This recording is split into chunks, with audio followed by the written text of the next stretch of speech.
নারকেলের এত দাম, তারপরও নারকেল পাওয়া যায় না। গ্রামের গাছগুলো যেমন মরেই যাচ্ছে একেবারে, দু একটা আছে তাও দোমালা নারকেল, একদম ভালো ফুলভাবে হয়নি। আসসালামু আলাইকুম, শাহিদা ভিলেজ ব্লকে একটা ইউনিক রেসিপি নিয়ে আপনাদের মাঝে হাজির হয়ে গেলাম। লাইক দিয়ে ভিডিওটা কন্টিনিউ দেখতে থাকুন। এখানে আমি 2টা পেঁপে নিয়েছি, বড় সাইজের। পেঁপেগুলো কেটে ছুলে আমি ধুয়ে পরিষ্কার করে নিলাম। মাঝখানে শীটটা ভালোভাবে পরিষ্কার করে নিয়েছি, আর একটা গ্রেটার নিয়ে নিলাম। গ্রেটারের চিকন যেটা, সেইটা দিয়ে আমি ভালোভাবে চিকন চিকন করে গ্রেট করে নিব।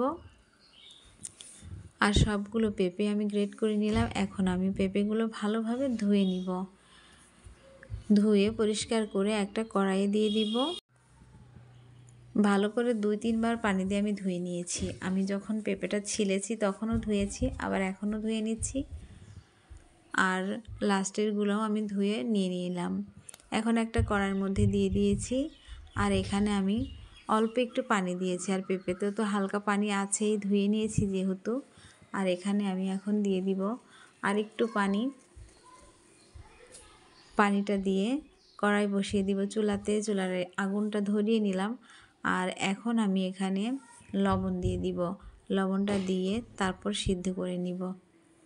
আর এমনভাবে সিদ্ধ করব যাতে খুব বেশি সিদ্ধ না হয়ে যায়, ওটাও খেয়াল রাখতে হবে। অনেক বেশি সিদ্ধ হয়ে গেলে নাড়ুটা ভালো লাগবে না খেতে। আর নারকেলের নাড়ুর মতন যখন আমি কম সিদ্ধ করব, এটা কিন্তু খেলে কেউ বুঝতেই পারবে না যে এটা নারকেলের নাড়ু নাকি এটা পেঁপের নাড়ু। এই যে আমার হালকাভাবে সিদ্ধ হয়ে গেছে, এই মনে করো যে 80% সিদ্ধ হয়ে গেছে। এখন আমি মশলা করে নিচ্ছি দারচিনি, এলাচ। তোমরা চাইলে শুধু এলাচের গুঁড়াও দিতে পারো, তবে 2টার কম্বিনেশন ফ্লেভারটা আমার অনেক বেশি ভালো লাগে। এখন আমি এখানে আরেকটা কড়াই বসিয়ে দিয়েছি, আর 4 কাপে মেপে এখানে আমি দিয়ে দিয়েছি 1 কাপ চিনি, আর একটু পানি দিয়ে দিলাম। ক্যারামেল করে নিব।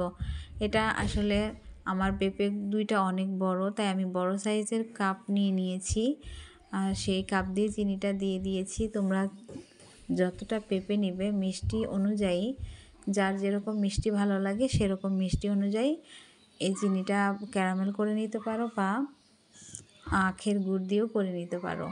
এখন আমি সিদ্ধ করা পেঁপে থেকে এভাবে পানিটা চিপে ফেলে তারপর এই ক্যারামেলের মধ্যে দিয়ে দিব। এখন দিয়ে ভালো করে নেড়েচেড়ে নিব, আর মশলাটাও দিয়ে দিব যাতে ফ্লেভারটা সুন্দরভাবে সবগুলো পেঁপের সাথে মিশে যায়। আমি যে মশলাটা টেলে রেখেছি এটা এখন গুঁড়ো করে দিয়ে দিলাম, এতে করে সুন্দর একটা ফ্লেভার আসবে নাড়ু থেকে। এখন সবগুলো পেঁপে আমি এভাবে মাখিয়ে নিচ্ছি মশলার সাথে। আর পেঁপের মধ্যে একটু পানি আছে, এতে কোনো ভয় নাই, কারণ এই পানিটাও শুকিয়ে যাবে। আর আস্তে আস্তে এটা একদম ঘন হয়ে আসবে, আঠালো একটা ভাব হবে।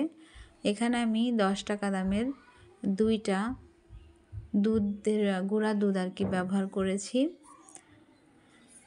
গুঁড়া দুধটা দিলে খেতে ভালো লাগে আর অনেক বেশি মজার হয় গুঁড়া দুধটার জন্য।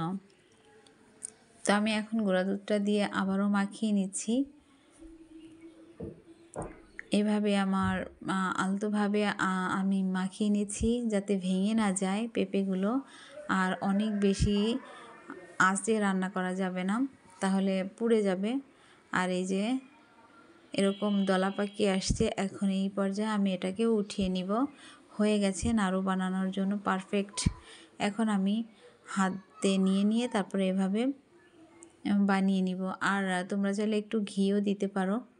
আমার ঘরে ঘি নাই, তাই আমি এভাবে হাত দিয়েই বানিয়ে নিলাম। তবে গরম অবস্থায় হালকা গরম থাকতে বানিয়ে নেওয়া ভালো, তা নাহলে শুকিয়ে যখন এটা ঠান্ডা হয়ে যাবে তখন শক্ত হয়ে যাবে। তাই হালকা গরম থাকা অবস্থায় নাড়ুগুলো আমি বানিয়ে নিয়েছি।